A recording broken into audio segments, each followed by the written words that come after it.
I don't talk much about my job. And even with friends and family, I find myself not really knowing what to say because sometimes there are things that not everyone can understand, and this is why I came here. I'm pretty sure most of you will. And I thought you could also be interested in learning more about the place in which I work. You see, I'm a park enforcement patrol member.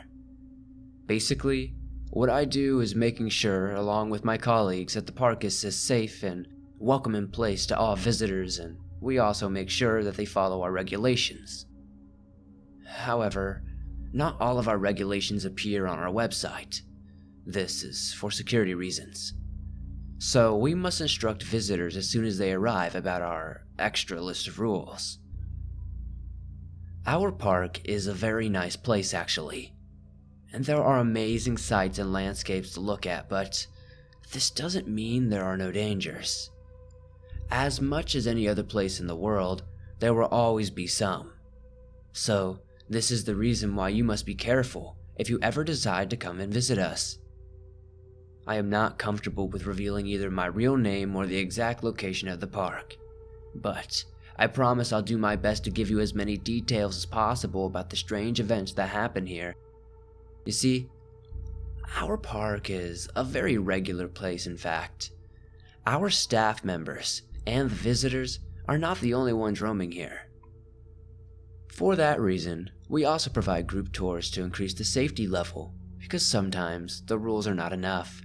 You know, some people just won't listen. They'll laugh about it, think of it as a joke, and then get in trouble. Only problem is that in most cases we find them when it's way too late to give a hand. I'll start from our very first rule. 1. Avoid the dogs. If they come at you, do not pet them and continue walking. Just ignore them. They can't touch you if you don't touch them first. Seems weird, right? What dogs are you even talking about, you may ask.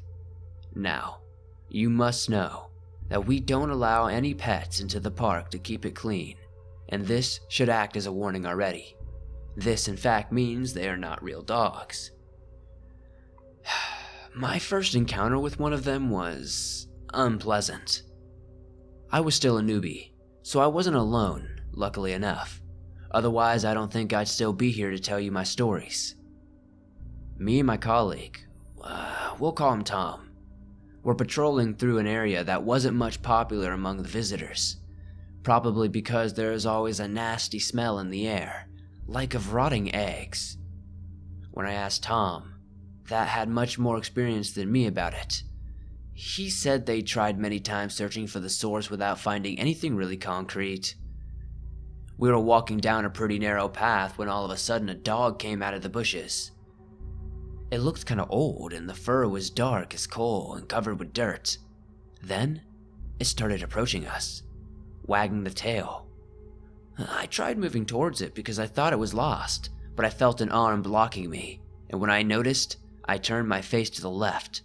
I realized it was Tom, a scared expression plastered on his face. Don't move. Don't touch him. I was confused. I looked at the dog again, and then it looked back at me. I felt my heart jump. There was something unnatural in the eyes, something that I can't quite come to explain. I can only say that at that moment, something felt extremely wrong with it. Yet, the thing that looked like a dog didn't come too near us, and simply stood there, wagging its tail and looking at us, waiting. Then, I understood why Tom told me not to touch it. The thing couldn't touch us unless we touched it first. I stepped back, and so did Tom. A few seconds passed, but it seemed like we had been standing there for minutes. The dog then growled and disappeared into the bushes, leaving me and Tom finally alone. This was my first encounter with one of these quote-unquote dogs, but not the last. I've met them many times, and yet I've never managed to understand what they truly are. What I know, however, is that you must never touch them. How is it possible that our staff is aware about this? The following story was told to us, the new recruits, after we found out about their existence. Many of us didn't really understand the situation, so they started explaining where this rule came from. Once, one of the members of the old task, the park has been open since 2017 now, decided it was a good idea to pet one of them. When he did, he wasn't alone. There was another colleague with him, and they saw everything. We usually don't go patrolling alone, but rather in couples or groups. Back to the story.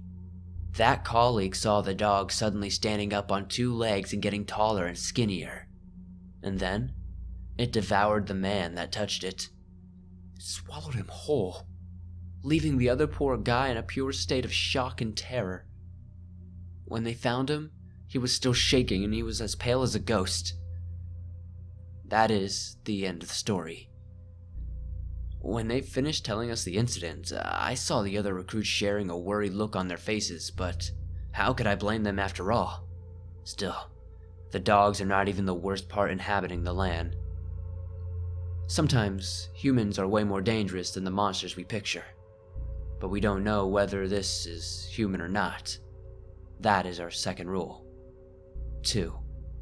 On the evenings, you might encounter a man with a screaming mask. If you see him, run as fast as you can. Do not let him get close. The park closes at 8 p.m., so this means that you may encounter him from 7 p.m. to 8 p.m. During these hours, it is suggested to pay attention and do not isolate yourself. I was pretty disturbed by this one the first time I read it, and I still am. Most patrollers didn't meet him, thank God, but some of us did. And, unfortunately, as you might have guessed, I am one of those. Aren't I just blessed? As mentioned before, we usually go in couples or groups, but one day, I insisted to go patrolling alone one last time before the closing. And weird enough, I was actually granted the permission. I was walking through a very common area, which is a small clearing where families and couples usually have picnics. The wind was howling through the trees and the sky was painted in orange and red. I kinda zoomed out for a second, closing my eyes to the peaceful sounds of the nature, the chirping of the birds, the wind, and the cracking of the twigs. I opened them back quickly. It sounded like something heavy broke the twigs. I stood there trying to understand where the sound was coming from.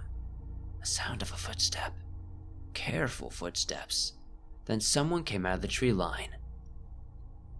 It was a man. He was very tall, and he was wearing all black from head to toe. A long coat with a hood, and big leather boots. He also had on a mask of what looked like a scream. A white long face with empty black holes where the mouth and eyes should have been. What alarmed me the most yet were his hands, stained in red. He was also holding what seemed like a hunting knife, and a dark red liquid was dripping from both. I didn't scream, I just ran, as fast as possible. I could hear him getting closer and closer, but I wasn't going to give up. The base was near. I just needed to resist a little longer, and then I would be safe. At one point while I was running, I didn't hear him anymore, so I turned. He was standing there half hidden by a tree, observing me. I looked behind. There were other patrollers there. When I looked again at the tree, he was gone. I ran to my colleagues and explained everything that happened. When they took me back to the base, my boss was mad. Of course, but decided not to fire me because I was a good recruit after all, and said I should use this as a learning experience. Never go alone patrolling. And in fact, I never dared to do it again. After this, they told me that this person was suspected for the disappearances of some of the visitors during the years. Well, actually, it wasn't a total disappearance because they had found all the bodies. When someone goes missing into the park, well, our squads and the police department go to the same spot, an old crooked tree, where the bodies are hanged, all bloody, and with all black trash bags on their heads. We know he's the one that killed them because, well, obvious reasons. Those who saw him and managed to escape all claimed his hands were stained in red, and that the liquid was from his knife, and it was fresh. We have no idea why, but we and the police never managed to catch him. It's like he disappears. And if you're wondering how many people usually go missing into our park, well, it's a pretty good number actually. Around 5 to 6 a month, I would say. We tell their relatives that they just disappeared or that they died in some sort of accident because the police, they don't really want to create a panic since the killer is nowhere to be found and there are too many bodied and 0 traces and clues. So yeah, I do not suggest that you go alone at any time in the park, but you should just not go alone in general, no matter if it's during the daytime or not. For today, I think this is all that I will share. I'm very tired and with a horrible headache, so I'll just head to bed. I will talk to you guys soon and share some more of the rules. I truly hope that you enjoyed my stories for the day.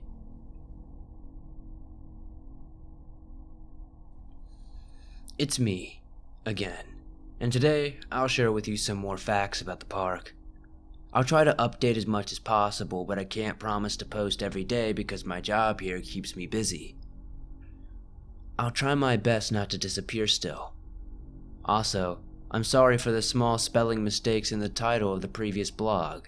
My keyboard just goes nuts sometimes, and sorry for the eventual grammar mistakes too. English is not my first language, guys. This should give you an extra clue about the location of the park. If you remember last time we were talking about why it is recommended not going alone either during the daytime or the evening, I will start with our third rule now. 3. While walking, you might suddenly feel a bit dizzy. If you do, make sure not to sit down under a tree. You can sit where you want, but not under trees. What's with the trees, right? Well, actually we have no idea. We had many visitors claiming to feel like this at one point while walking, and most of them were alone when this happened. So this is why we suggest you are not alone. Also, those of them who decided to sit under a tree in that very moment were found asleep, but they wouldn't wake up for some reason. They were all taken to the hospital, but when arrived, they all had apparently fallen into a coma. Again, I honestly believe this is much worse than dogs or even the screaming man. That's how we name the dude now, because we never managed to explain this phenomenon. We know that the dogs are not real dogs and that the man may not also be a human, but yet this thing scares us more because we have little or no control at all over it. We can, as usual, just hope our visitors will listen to our advice. So yes, if you don't go alone, there's no possibility of this phenomenon. You might also wonder how we remain so calm knowing how many people actually die or disappear here, because yes, some people do disappear too, never to be found again, no matter how many times we try or where we search. Well, truth is, we try not to show it, and to be cold. I know it's not really nice, but it's the only way to do this job. We need to move on and to think about ensuring the visitors' safety, because even if we feel bad, it's our job to make sure that they don't. And we also have to make sure that they follow the rules. This, however, was just one of the many examples I could do about the situation. Another interesting rule that just shows how dangerous wandering alone through our park is the following. 4. If you suddenly hear a voice calling your name, but you came alone, absolutely do not turn around. Continue walking, but whatever you do, you must not, for any reason, look behind you. Me and my other colleague, Jessica, were patrolling together one of my ex-favorite areas, where there is a small waterfall. The view is amazing and surprisingly, not many visitors go there, so it's always peaceful. I said ex-favorite area because what happened next convinced me to never return to that area ever again. I love my job, but sometimes I wonder if I should leave it. There are some places that I always refuse to go patrolling unless we are in a big squad. The more people, the better. The higher the number of people in the group, the less unpleasant things happen. You know what I mean at this point. We were talking about something that I can't quite remember. Maybe it was fitness. But still, we kept our eyes open. We heard many things about the place from the oldest rangers, so we really didn't want to mess up. They told us many stories about the voice, yet we never heard anything going there, or at least not until that day. This was the first and last time I have ever heard the voice. It came like something in the wind, clear yet distant, and called my name. We froze. Jessica looked at me, and I remember the warning. So I didn't turn around. The urge to do so was strong still, so she had to hold my hand to comfort me and prevent me from doing something that I might have regretted. Then I heard it again. The voice continued calling me, so, in the meanwhile, I listened more carefully, concentrating on its sound. It just sounded so wrong. It sounded imitated. I simply knew it. I knew this thing was trying to mimic a human being. But why? Why was it doing that? Me and Jessica started walking faster in the direction we were facing, without ever looking back, but I swear that night, I still heard the thing calling me while I was in my bed before falling asleep. So yeah, I never went to the waterfall again. Now, we don't specify on our special rules list where those phenomena take place, because it would probably scare the visitors, but we still try our best to make sure they go out there safely. Now, I also feel like you would be interested in knowing other details about the park, especially about others of the special visitors. With the term special visitors, we refer about those who look like human but probably aren't and often appear in our park. They usually have specific locations, and this allows us to easily understand most of their patterns. However, we do not dare underestimating them. I already mentioned one in my previous blog, the Screaming Man, but there are others like him that may just be as dangerous. So here, I'll share with you another rule. 5. You may encounter a man dressed in a tan jacket, with a fedora and sunglasses who is sitting on a brick wall. If you see him, do not engage him in conversation. However, if he asks you for your name, lie. Do not tell him your real name. If then he asks you for your deepest desire, you shall not lie, because he will know. But if you lied about your name, he won't be able to harm you. I, thankfully, never encountered the man in the tan jacket, but I have witnessed another park security member who did. This is one of our best rangers, we'll call him Mike, so we were all pretty anxious to know what happened. Now this is an old one, but since you never heard about it, I think it's gonna be fine. Mike was patrolling an area that wasn't too far away from the main trails. He wasn't too far, but he wasn't too close, and he said that he was starting to feel a bit tired, so he sat down on a brick wall. We do have some brick walls in the parks, and even though it's not really my cup of tea, I admit they are useful to sit down on if there are no benches available. Mike was just taking a little break when he heard someone sitting next to him, and when he looked up, he opened his mouth in surprise. There was a man, but there was something weird about him. He was very tall and kind of heavy built, but not fat, and he was wearing a tan jacket, a fedora, dark clothes, and black gloves. He also had a very gray scarf and sunglasses on. The weird thing, though, is that they were in the middle of the summer, so it didn't always make sense. Why should someone wear such attire with the heat? Even I, as someone who is always cold, wouldn't dare wear that during the summertime. It just didn't make sense. Plus, he never heard this guy coming. He swore in his own soul that he didn't hear anyone walking, and that a few seconds before, no one was there. He told us that the man stared in his direction, like he was waiting for something, but Mike, creeped out, stood up and ran away. This is where his tale takes a sinister turn. He was heading back to his car, that was in our parking lot, that evening, after a late shift, but when he took the car keys, he felt like he was being watched. Many people say that you will know if someone is observing you, and I believe this is true, because it's like your body is giving you a warning, much like a survival instinct. It was already dark. Again, we close at 8 p.m., so he couldn't really see much, because we don't have many street lamps and it's a natural place and we try as much as possible not to ruin the Earth Paradise facade. He tried squeezing his eyes, and when they adjusted to the penumbra, he saw him. The man in the tan jacket was standing just a few meters away, watching. He immediately got into his car and left, but what happened during the next few days made him almost give up his job entirely. He claimed that the man started following him everywhere, daily. He would spot him outside his flat, looking at his windows, or when he was patrolling in the park, even when he was just going grocery shopping at the mall. The man in the tan jacket always stood there, emotionless, staring right at him through the crowd. Luckily enough, one day, all the tan jacket man's stalking activity ceased. We don't know if he gave up or simply got bored by it. But what scared us most anyways was the fact that there was no way the strange man could have known where Mike lived. Maybe he tracked him, or something like that. This is still a mystery, but maybe this is not even the scarier part about this special visitor. You see, before telling you Mike's story, I mentioned the special visitor's not being human, or at least that is what us, the staff, believe, because of something else he does. To be fully honest with you guys, I encountered only a few of them, and I'm very glad about it.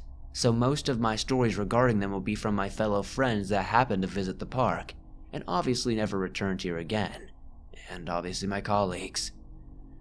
After Mike's stories, we all agreed that it was better not to irritate this man, so we started, whenever we saw him approaching us, carrying on conversations with the subject he was surprisingly, nice about, and he was really well-mannered, other rangers say, and they had great talks with him.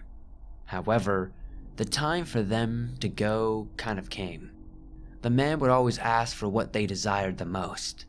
Bizarre question, right? Those who told him, along with their real names, started experiencing unpleasant events in their lives. Things would start going horribly wrong, and based on their final answer, it became a nightmare, full of pain. But don't think those who lied were safe. It has been proved that those who lie about their name and not about the last question are safe, while if you lie about the last question, he will get mad and you will start bleeding profusely and without apparent reason.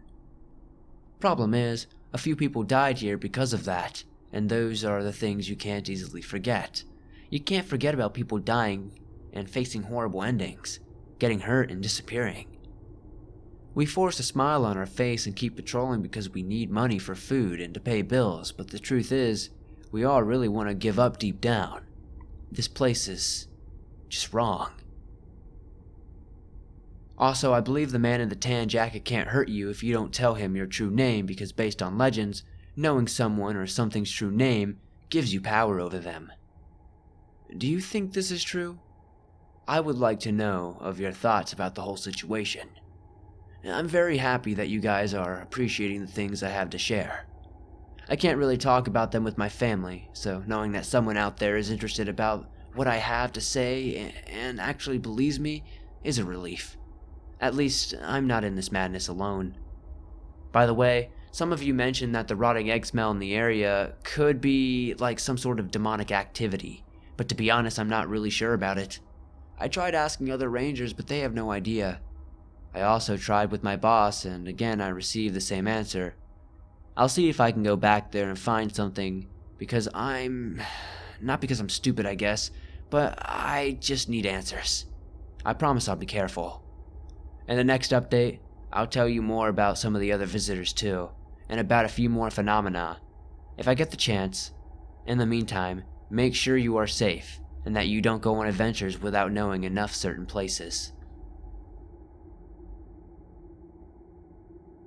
Well guys, I always try to keep my promises, so I went back to that trail again and gave a better look around. But before we head into the story, I would like to say that I'm astonished I got such positive feedback. It makes me so happy to hear that there are people out there who appreciate my effort in collecting and telling these events, and that can actually understand. Again, your support means a lot, and I will never say thank you enough. As I was saying before, I inspected that area but didn't find much, apart from the dogs.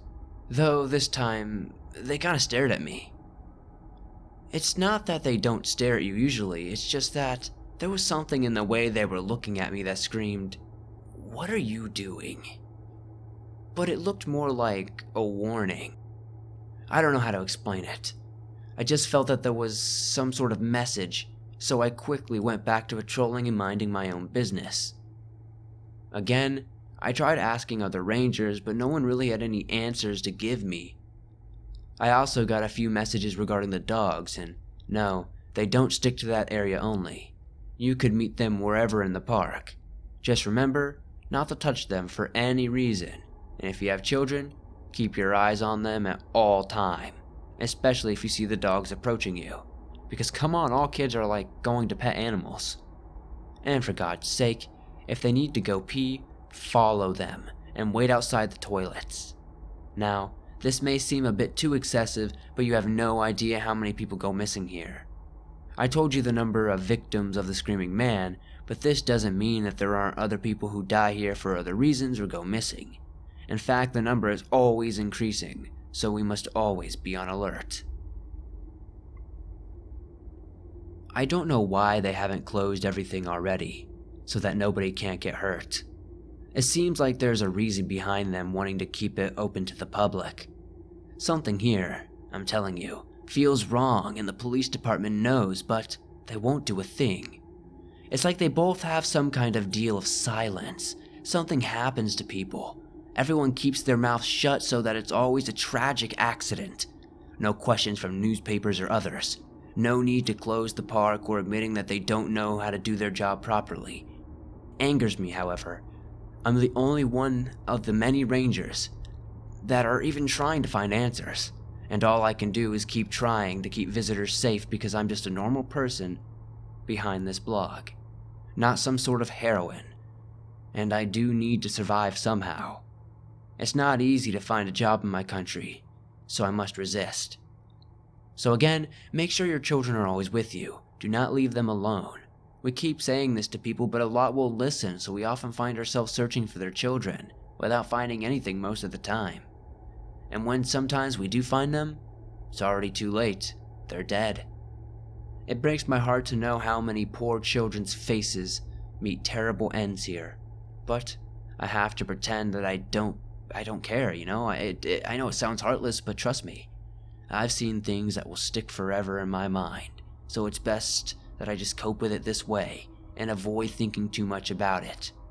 I took part in a lot of search and rescue operations, so I have some experience. Especially when it comes to finding dead bodies and stuff like that. I guess I'm going to share another rule. 6. Always stay close to your children. If you happen to spot a small pale boy dressed with a blue sweater and barefoot, do not let your kids get close to him. It seems like the things that inhabit this park particularly enjoy to hurt children for some reason. This special visitor, though, preys on kids only, which simply makes it more dangerous in my opinion. It shows itself with the appearance of a small, pale, fragile 8-year-old boy, and this allows it to lure them away easier.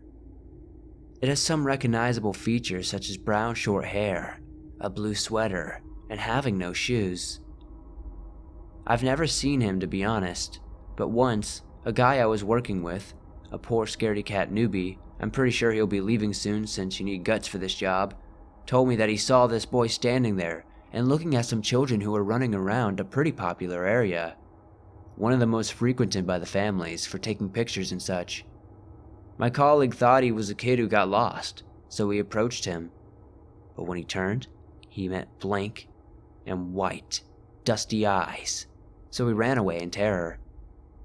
This special visitor is allegedly the responsible one for many kids' disappearances and presumably their death.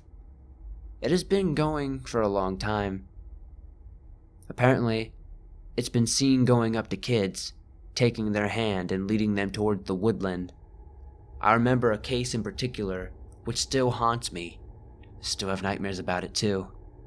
We had a 7-year-old girl disappearing one afternoon. Her mother said they were at the playground area, yes, we have that too, and that at one point, she lost sight of her because she was sitting on a bench and it was full of children.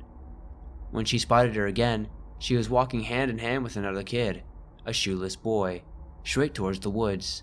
She tried to run and call her name, screaming to come back, but it was like her daughter couldn't hear anything, and then she disappeared among the trees with the other kid. When we went looking for her, we didn't think we would find her still alive, and in fact, we were right. She was found impaled on a long, sharp broken tree trunk, and was next to the waterfall like she fell from the roof and then got impaled. It was such a macabre sight that I had to turn my head.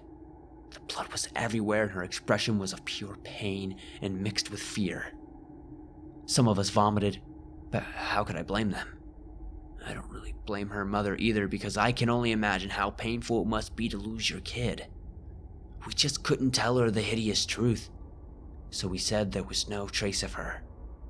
I felt so bad and so guilty that day that when I went home, I cried. We gave her false hopes, and this was one of the cruelest things you could ever do to a mother. I won't go on talking about this whole thing because it still makes me tear up, so I'll answer to some questions I got in my private messages. The dogs all look alike, and they are all very similar to black giant schnauzers, while the voice can only be heard on that particular path.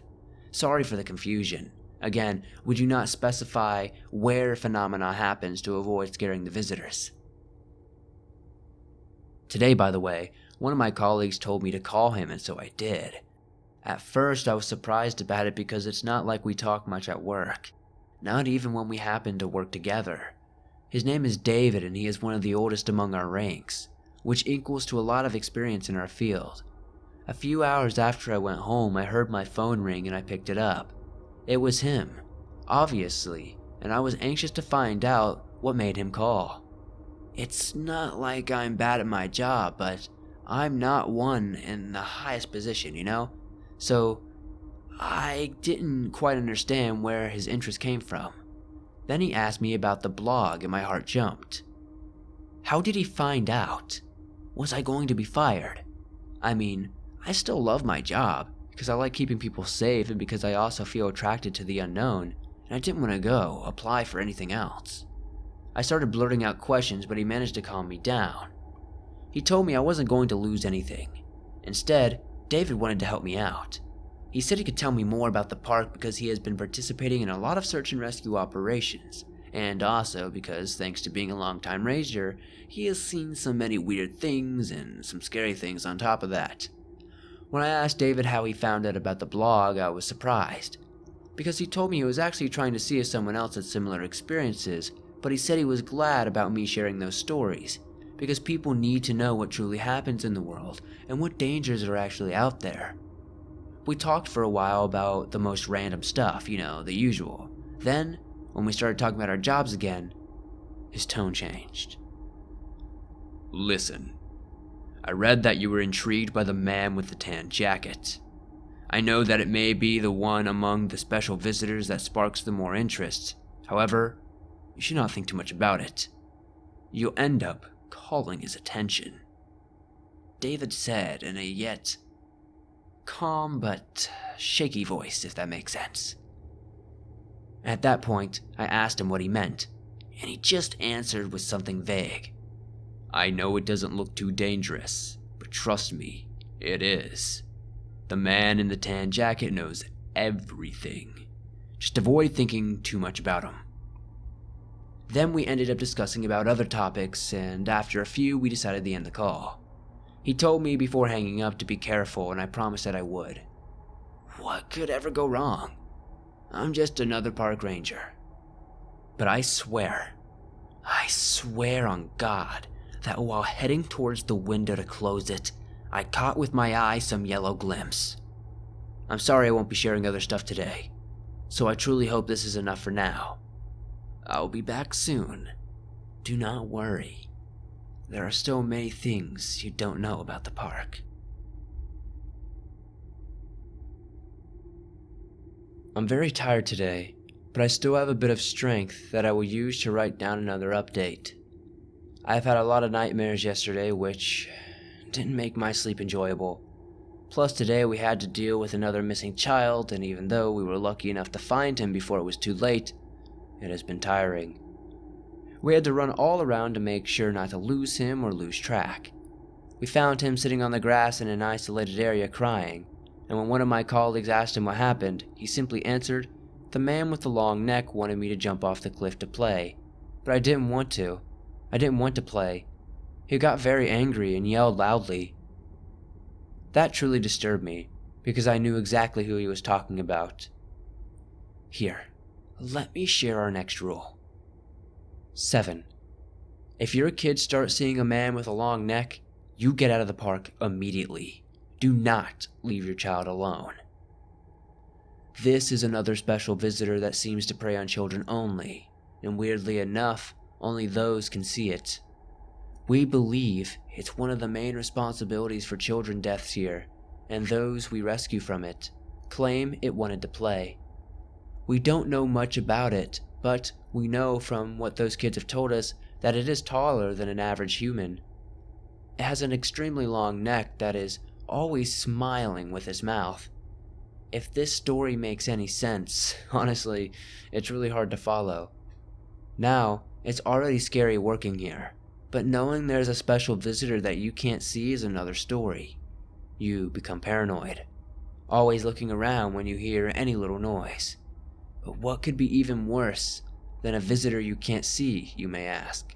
Well, 2 visitors that you can't see apparently. Yes, you heard right.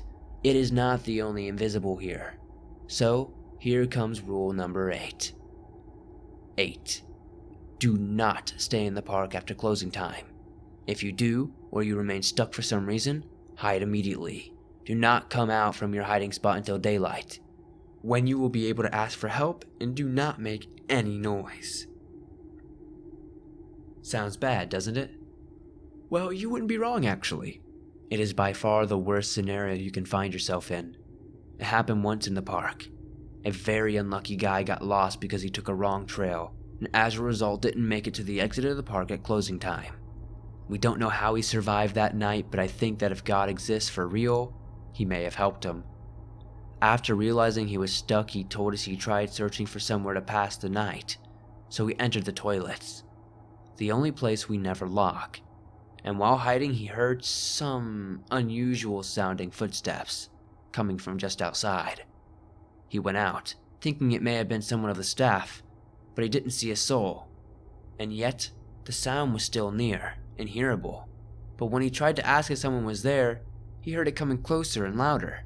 He got creeped out, so he went back in the shack, locking himself in one of the toilets and waiting for the sun to rise. We found him trembling. I still remember his pale face and his shaking voice. He continued repeating, like in a loop. It was there, but it wasn't there. It was there, but it wasn't there. Also, someone shared an interesting theory about why they hadn't closed the park yet. What if somehow it acts as a way to prevent the things inside from getting out? I actually believe this is a pretty good one, though I'm not sure, obviously. The high ranks do not share information easily, and it's already crazy that no one has caught me here. One of my colleagues commented on my recent blog. I could ask Kate, the owner, about some special visitors too, but again, I don't really want to risk my job or something like that, or even have to close down this blog, which is my only way of coping with all of this nonsense, honestly. You guys and your support means a lot to me. It makes my job a little easier and less stressful. Also, my dear colleague, please make sure not to use your real name for privacy reasons and be careful not getting caught. I hope I can count on you. I noticed that a lot of you got interested in the man in the tan jacket too, and I promise to tell you more about him if something new happens. I feel particularly generous today, so I will share some more stuff. Rule 9. 9. There is a bridge made of stones that crosses the river. However, you shall not, for any reason, step on it. It's not only a bridge as you may believe. We didn't build it, and it was there even before the park opened. No one knows when or why it was built. We do know, though, that it is not safe. Many people previously reported that their friends or relatives in that very moment stepped on the bridge and disappeared, like they were never there. Honestly, the bridge is almost alluring. I know it sounds weird, but believe me when I say it's like it's calling you to cross it. It is tempting, and a lot of times I had to fight myself on this urge. I could see the other rangers doing it too. You can't help but think about stepping on it. Of course, we wrote that rule after the many incidents, but there's a question that haunts me. Why haven't we put up any barrier around to increase security level? Why is it still just open? You see, something is wrong here. I would dare to say it's almost like they want people to come here to just enjoy their time and maybe get hurt. I hope you like this update, and I'm sorry if it's shorter than, the previous ones, but I'm too tired and I feel dizzy right now. Stay safe, and make sure to tell me your thoughts and ask questions about the park if you wish to.